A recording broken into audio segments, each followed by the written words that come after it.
اس کے بعد دوزخ کی پیٹھ پر پل صراط قائم کی جائے گی، اس پر سے گزرنے کا حکم ہوگا، اور اس وقت شفاعت کے جو اہل ہوں گے ان کو شفاعت کی اجازت دی جائے گی۔ اللہم صلی وسلم، یہ اللہ سلامت رکھ۔ کہتے ہوں گے، عرض کیا یا رسول اللہ، پل صراط کی کیا خوبی ہے؟ ارشاد فرمایا کہ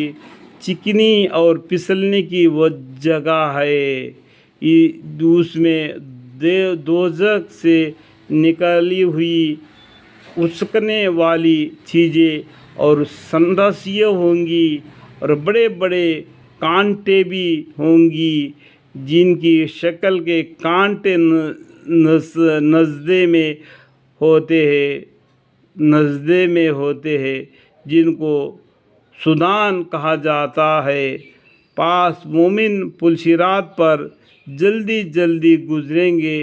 اور یہ گزرنے نیک اعمال کے برابر ہوگا۔ کوئی پل جھپکنے میں، اور کوئی بجلی کی طرح، اور کوئی ہوا کی طرح، اور کوئی پرندوں کی طرح، اور کوئی بہترین تیز رفتار گھوڑے کی طرح، اور کوئی اونٹوں کی طرح گزر جائیں گے جو نیک آدمی ہیں۔ اور دوزخ کے اندر سے جو سنڈاسیاں اور کانٹے نکلے ہوئے ہوں گے، وہ کھینچ کر دوزخ میں گرنے کی کوشش کریں گے، یعنی جو دوزخی کے اندر جانے کے جو لائق ہے ان کو یہ کھینچ کر دوزخ میں لے جائیں گے۔ نتیجہ یہ ہوگی کہ بہت سے مومن سلامتی کے ساتھ نجات پا کر پار ہو جائیں گے، اور بہت سے ایمان والے گزرتے ہوئے چھل کر چھوٹ جائیں گے، اور بہت سے دوزخی کی آگ کے دھکیل دیے جائیں گے، یہاں تک کہ جب نیک ایمان والے دوزخ سے بچ جائیں گے تو میں اس ذات کی قسم کہتا ہوں جس کے قبضے میں میری جان ہے کہ تم یہاں دنیا میں اللہ سے حق لینے کے بارے میں ایسی مضبوطی کے ساتھ بات کرنے والے نہیں ہو جیسا کہ دوزخ سے بچ کر پل صراط پر ہو جانے والے مومن اپنے ان بھائیوں کے لیے جو دوزخ میں گر چکے ہوں گے اللہ سے مضبوطی کے ساتھ سفارش کریں گے۔ دوسری روایت میں ہے کہ آن حضرت سید عالم صلی اللہ علیہ وسلم نے اس موقع پر یوں فرمایا کہ دنیا میں جو حق تمہارا کسی کے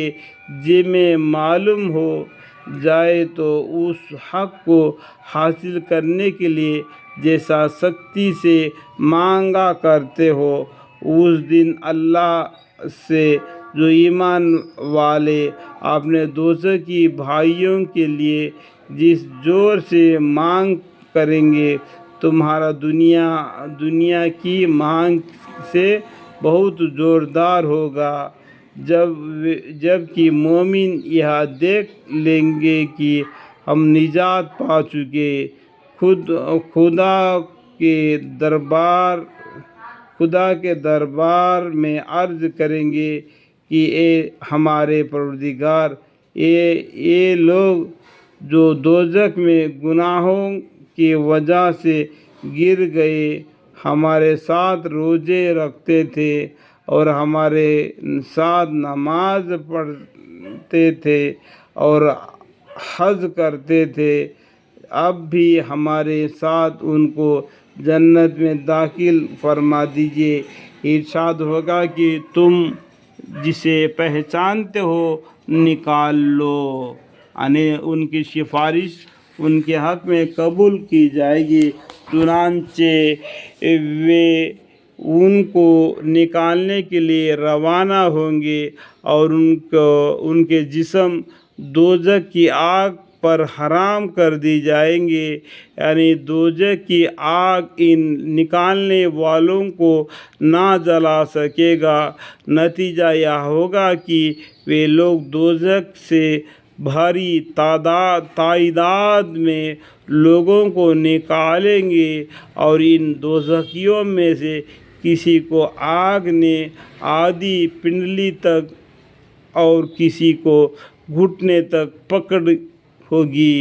یعنی جہنم کی آگ ان کو پکڑی ہوگی۔ ان کو یہ لوگ اللہ سے سفارش کر کے، جو نیک مومن جنتی تھے، وہ ان کو دوزخ سے نکالیں گے۔ اللہ آمین۔